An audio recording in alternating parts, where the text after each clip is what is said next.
11-year-old Jaycee Lee Dugard was kidnapped on the way to school in 1991. A married couple, Philip Garrido and Nancy Garrido, kidnapped her and kept her in the shed in their backyard for 18 years as a sex slave.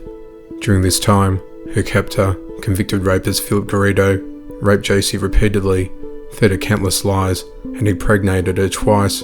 She gave birth to daughters at age 14 and 17. Renamed Alyssa, Jaycee spent 18 years in captivity, living in a backyard shack at the home of Garrido and his wife. These kids had never seen the outside world, and all they knew was what she knew and was able to teach them with her own limited knowledge. On the 6th of August 2009, more than 18 years after she was abducted, Jaycee Dugard was reunited with her mother. 21-year-old Maura Murray lost control of the car and crashed it into a snowbank in 2004. A passerby called police when she told them that she did not need any help. 10 minutes later, when police arrived, the car was locked and Murray was gone. There were no footprints in the snow, sniffer dogs couldn't get a scent of her, and heat-seeking helicopters spotted nothing. After a lot of investigation, it was found that Murray, a straight-A nursing student, had withdrawn $280 from her bank account and emailed her teacher, lying about a death in the family. Her cards and phone, a route map to Vermont, and a wine box were found in the back of the car, with red wine splashed on the outside. Back in Murray's dorm room, her belongings were found packed up in boxes, but despite the leads, detectives made little progress, and there have been no credible sightings of Maura Murray since the night she disappeared. In 2011, Jamie Stice was abducted and killed as her unborn child was cut from her body by a woman she met on Facebook. She put up an ad on Facebook calling for other pregnant women to hang out with and get advice from. Only one person responded, and they became really good friends. They were friends for a couple of months before she suddenly went missing for a week. One day, someone called the police to report a woman's body lying on the side of the road with the guts pulled out and laid in a neat pile. Dental records proved that the body belonged to Jamie Stice, but there was no baby to be seen anywhere. It turns out that the friend Kathy Coy of Morgantown had cut out her baby and brought it to the hospital claiming to have had the baby in her car. What tipped the authorities off was that instead of a placenta, Coy had brought Stice's ovaries instead. Coy had reportedly tried to pass the baby off as her own in order to save her failing marriage. Brandon Lawrence was a 26-year-old man from San Angelo, Texas. He was an oil-field worker and father of 4, with wife Ladisa Lofton. He had a warrant out for his arrest, and after a fight with his girlfriend in 2013, he drove off. However, at around 2 a.m, he calls 911 from a field in Texas. In the call, it's hard to hear what he says, but he sounds distressed and panicked. The call cuts off, and that was the last he was heard of. It sounded like he ran into something, and he mentions he was chased into the woods.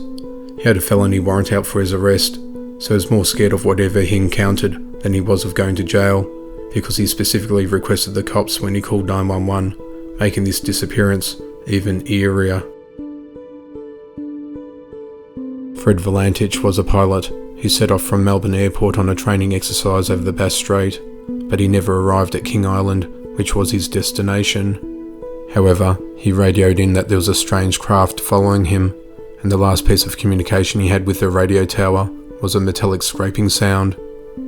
There are people who said that he was disorientated because he was flying upside down, and therefore he was seeing the lights from his own craft on the water, but the aircraft he was flying could only fly upside down for a few seconds before stalling. They've never found him or his craft. The Schulze family from Drag in Lower Saxony went missing in 2015. Husband Marco, 41, and his wife Sylvia, 43, and their daughter Miriam, 12, went missing from their home in Drage on the 22nd of July 2015. Marco's body was found a week later in the Elbe River, and he had a concrete block attached to his legs with rope. Sylvia and Miriam, though, remain missing to this day. Their house was emptied of all their personal belongings, and the money was put into a secure bank account until they can find who will inherit it. Many people believe either the father killed his wife, daughter, then himself, while others believe that the mother and daughter are still alive. In 1982, a 12-year-old boy disappeared in West Des Moines, Iowa. His name was Johnny Gosch. What transpired that day was the beginning of a worldwide eye-opener to the atrocities of pedophilia and child trafficking in America. Johnny was kidnapped while he began his morning paper round on the 5th of September 1982. He was followed until he was out of sight of the others, then snatched by two men who held him down in the back seat of an old Fairmont. About 6 months after Johnny's kidnapping, a woman was approached by a young boy in the parking lot of a convenience store in Oklahoma screaming, "I'm Johnny Gosch, I've been kidnapped." He was immediately accosted by two men who grabbed him and were never seen again. 15 years later, Johnny came to visit his mother for a few hours and asked her for help. There were two men with him and he could not stay. Johnny stayed with Noreen for only a few hours, then he left before daylight, disappearing into the night to leave his mother with nothing but the secret memory of his visitation. 3 lighthouse keepers went missing from the tiny island off Scotland. No one knows what happened, but when people came to the island, they saw that 2 of the 3 raincoats were missing, a meal was left half eaten, and a chair was knocked over on the ground. When they checked the diary of one of the lighthouse keepers, it talked about a violent storm and how the other 2 lightkeepers were acting weird. What's creepy is there was never a storm in that region, even though the diary said there was. All 3 lighthouse keepers were never found. In 1989, at the age of 17, Christopher vanished. The day he disappeared, his family received a mail letter from Duluth, Minnesota, telling his parents that he couldn't explain why he was doing what he was doing. His van was found hours away, with a note detailing whose it was. He was never found. He had been struggling a bit prior to the events, and only took out $200 before disappearing. His van was left at a rest stop outside a heavily wooded area, but multiple searchers found nothing. They believe he may have hitchhiked to another area.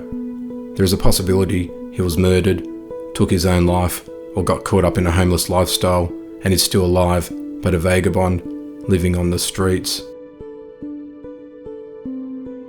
Asha Degree, a sheltered 9-year-old girl, went missing one fine day.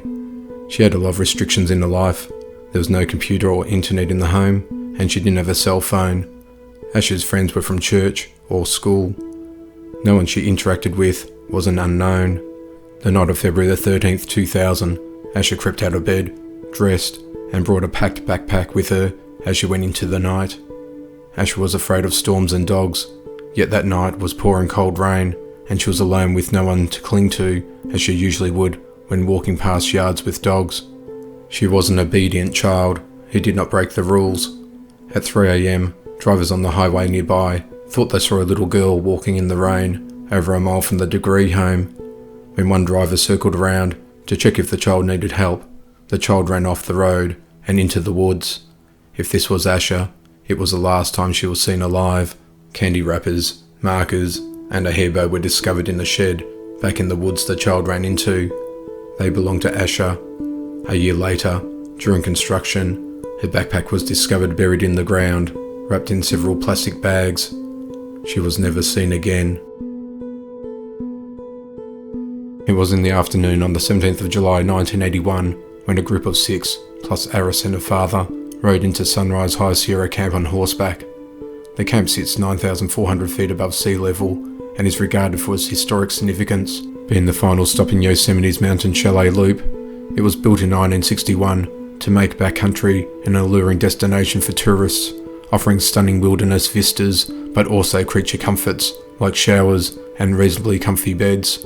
Arras told her father she wanted to photograph a nearby lake. It wasn't terribly far, just over a bluff. He declined to accompany his daughter, 14 at the time, but an elderly man from the group would tag along. At some point, the 77-year-old man grew tired and sat down to rest. Arras, seemingly determined to reach the water, trekked onward. Back at the camp, the group's tour guide remembered noticing her from afar. She was standing on a rock about 50 yards south of the trail. That was the last time anyone saw Arras. She vanished that day without a trace, leaving only her camera lens behind.